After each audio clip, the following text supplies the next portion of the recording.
at our own members' lounge here, Honorable Speaker, has revolved around the cost of living, and principally around the cost of fuel. Honorable Speaker, the President did allude in his address to the nation on some of the challenges that he found in office when he took charge. That, Honorable Speaker, the President came to settle bills of close to 60+ billion shillings on account of fuel subsidies, and another close to 4 to 8 billion shillings on account of consumption subsidies that were geared towards subsidizing maize flour, I think, and sugar in the last 2 months of the last regime, Honorable Speaker. And members will remember these are measures that were taken in the run-up to the elections. And, Honorable Speaker, there has been a clamor for the reintroduction of these subsidies.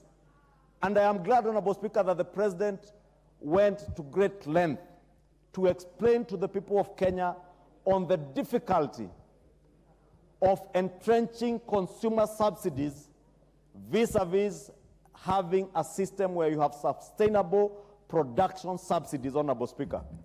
Because, Honorable Speaker, as the President stated, it was left to this regime or to his administration to settle the bills of the consumption subsidies that were effected in the last 8 weeks.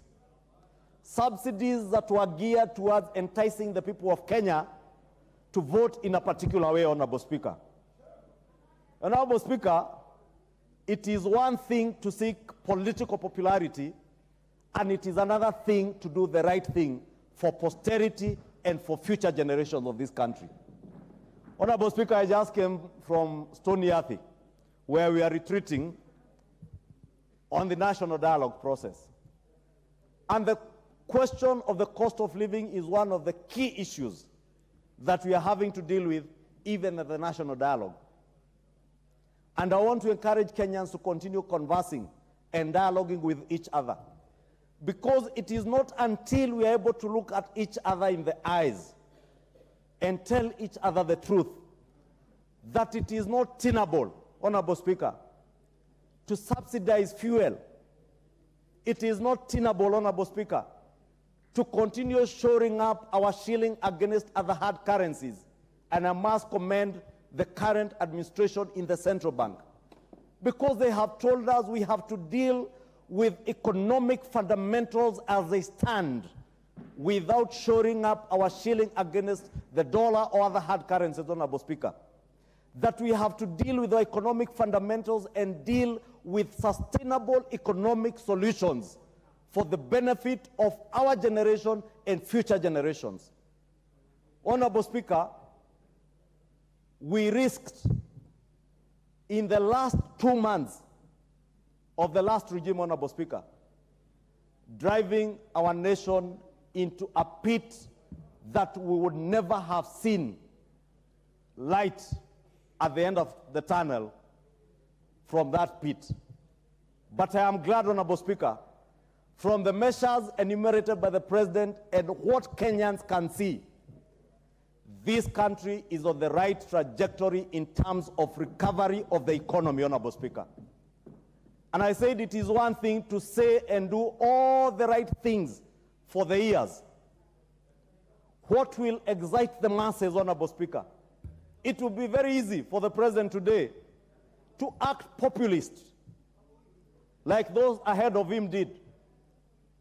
Subsidize maize flour, subsidize fuel, Honorable Speaker, or even today declare that we have done away with VAT on fuel, for instance. But, Honorable Speaker, the question that we must look each other in the eye and ask ourselves, even if we had not a single tax on fuel today, will the cost of fuel continue to rise amidst the global rise of oil prices, Honorable Speaker? And the straight answer, Honorable Speaker, whether we like it or not, whether there are taxes loaded onto some of the products that we are dealing with, like fuel, if the global oil prices continue to rise on account of the war in the Arab world, in the Middle East, on Ukraine and Russia, Honorable Speaker,